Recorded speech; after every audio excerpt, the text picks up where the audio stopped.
Sportsmans. Ready? Yeah, chop it. Okay. Fire away. Alright, coach. Local camp for 2 days. How was the first day and what are you planning on doing today? That was just an introduction for us as coaches to get to know the players, to get to know the facilities. Again, I'm repeating myself a lot, to get to know the culture. So I think this is a good way to get to know everything as quickly as possible, to gather the players, and a big thanks to the clubs and the coaches, local coaches of the Premiership teams, to allow us to have the players. I think most other places it would be denied to have players in the middle of the week, but big respect to them and a big thanks to the clubs and the coaches. What were your takeaways from the first day? Just to get to know the players. It was a match day +1, match day +2 for the players, so it was a recovery session. So of course physically we cannot do much. So we wanted just to introduce what we want in attack, and we continue with that today. So next camp will be more about defense. But first day yesterday was just to get to know the players. Try to get them to play on a higher tempo with more focus than maybe they are used to. When we select the best 30 players in the league, the standard should be higher, and we just want them to know that we demand high quality in our sessions. Coach, you've been around the league. I've seen you at a Premier League game so far. What is your impression of what you've seen? The games have been good and bad.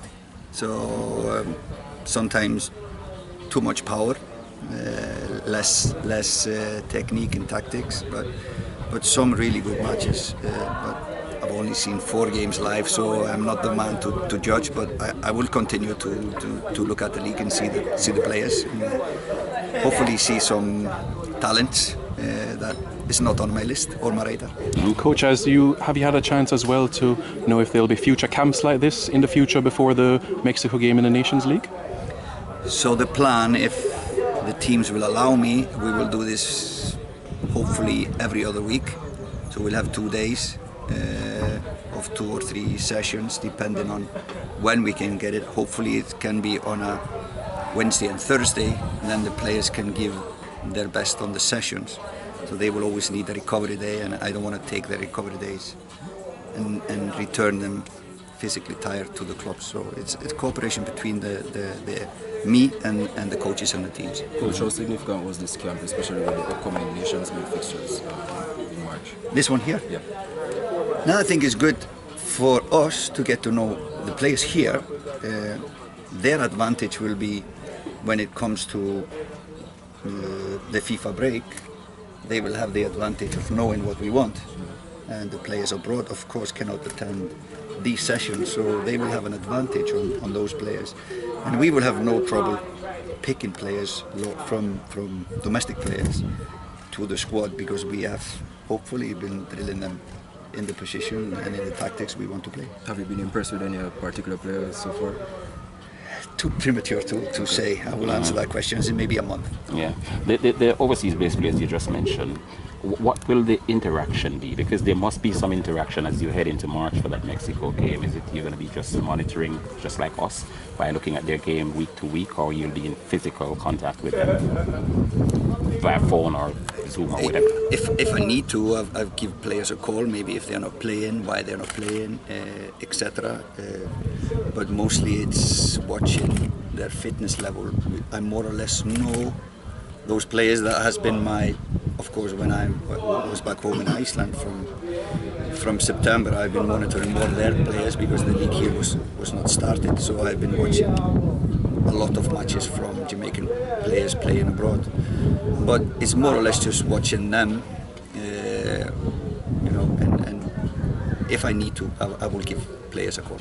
Yes, you spoke about tactics, you spoke about playing players in certain positions. How were they able to actually adapt to your style of coaching?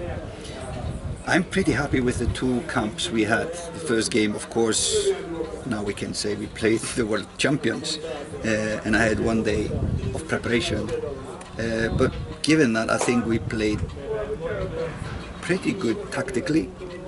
if we exclude the last 10 minutes of the match, when a certain player, best player in the world, just got a little bit of attention. But I think we played tactically that game pretty well, and it was really, in the end, I did not like it to play Argentina in my first match. But we've used a lot of clips from that game because they expose weakness of every nation when they play. So we have a lot of clips where we can see good things and bad things, and we can correct and improve. So in the end, it was a good game. Second camp in Cameroon. Another one I thought was really strange, to take local players or domestic players to fly them all over to Africa to play a friendly. But in the end, that game was really good for us to see maybe the next group of guys, and we did really well there. We had a little bit more preparation time, so it's good, and hopefully we can have more games like that. You would have taken the job with your own style, your own philosophy in mind. What's that? What's that style? What's that philosophy? Are you going to veer far from what you came here and saw? Again, you're going to veer far from what you came here and saw? You come with your own style, or you're going to be mixing it with what you saw here? I have my ideas how a nation like Jamaica can have good results on that stage, of course. And if you just look at the World Cup, the top 4 teams were all teams that have had 11 players that could go both ways. So Croatia, Morocco, really, really solid defensively. And if you want to win something, I think that is always the first thing you have to have in a team, a really good solid defense. And then you build from that platform, with that foundation, you build your attacking game. But of course I know that Jamaicans would like to see flair, like to see players take on their opponents, etc. So we will build a little bit our identity on the culture of Jamaican football as well. And of course we'd like to do what the fans would like to see. But for sure we will be tactically, defensively solid, and that's always the first step. That would be my priority in starting to work with the national team. Coach, you've had an opportunity to work with most of the local-based and overseas-based players as well. One of the criticisms to the national team is the chemistry within the team. Going forward, how confident are you that the chemistry won't be a problem?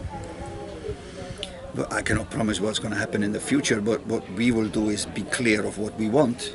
I think that is the first thing to build the chemistry, that everybody knows what we want, what we expect of every player. It doesn't matter where they are born. Yeah, normally I've managed to build good teams, and I do a lot of things to improve the team building. But we'll see.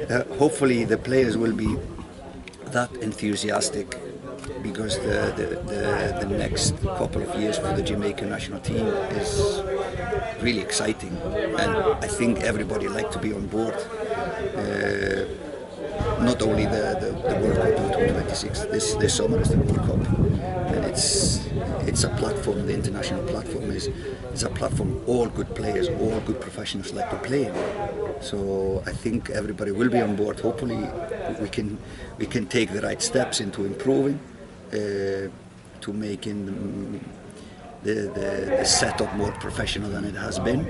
So a lot of things we need to, it's not one thing we need to change, it's a lot of small things here and there that we need to improve. And we start that process now. Yes. Coach, how involved were you in selecting this group of players? I don't know how much you know them, but just tell me of your involvement in selection. Yeah. Well, it's first of all, it's based on the players that went with us to Cameroon. So we knew that players. It's just the first group we are selecting. So we take it from maybe the performance in the league up till now, and then some names that we think is good to look at because people is talking about them. Yeah, one of the names is Dujan Richards, the youngest player in the squad. Do you know him personally? What are your thoughts? No, absolutely not. I've just seen clips from his games. I think he's an exciting player, young player. But the thing is, now we see him playing against senior players. Now we've only seen him playing school football. So I'm excited to see how good he is actually against senior players. But the only thing I can, the only way I can evaluate him is to see him. So this is why I called him up. Yeah, so Coach? how important is bringing players like Dejan Richards so young into the senior setup to have these kind of training camps? It's probably important to him to measure himself against the other. For him, it's probably really a good step in his career.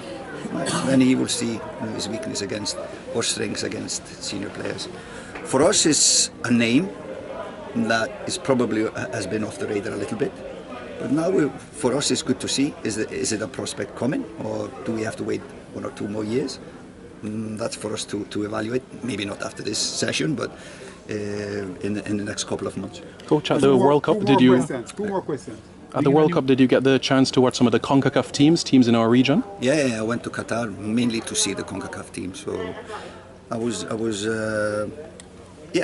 it was a little bit up and down. I thought Mexico played better than they should have progressed. They played some really good matches. I think I saw the game against Argentina, where they went physical and showed really good strength in that area against Poland. I saw that game as well. It was not as good.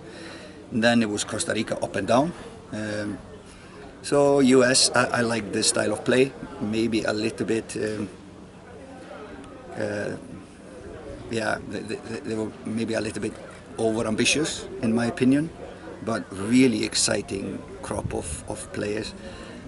Canada the same, young players, really ambitious. So I think all of these teams should be happy, and CONCACAF should be, the federation should be quite happy with the performance of their teams. Sorry.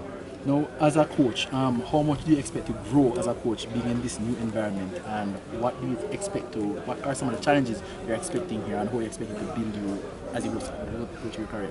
Myself, now I'm jumping again into an unknown territory. Now from Iceland I went to Qatar, to a new religion, new way of thinking, new culture, and I learned there that was me who needed to adjust to this new environment. So I know now I need to start on that, to learn the environment before I start to tell people what to do. So just what are the limits, how you talk to people, how you learn from the people around. That is always the first step. Before you start to take charge, you have to learn your students and your teammates and your superiors, so how to talk to them. So that is what I'm trying to do here. This camp is not only for the players, it's also for me.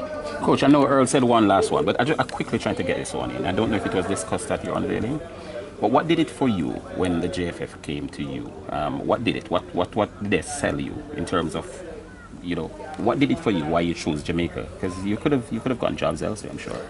No, it was the opportunity.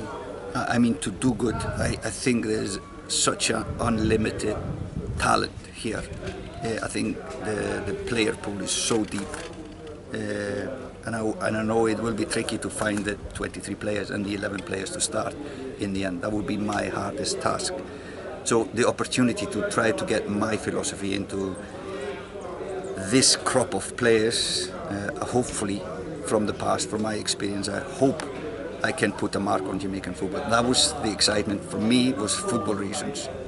Thank you.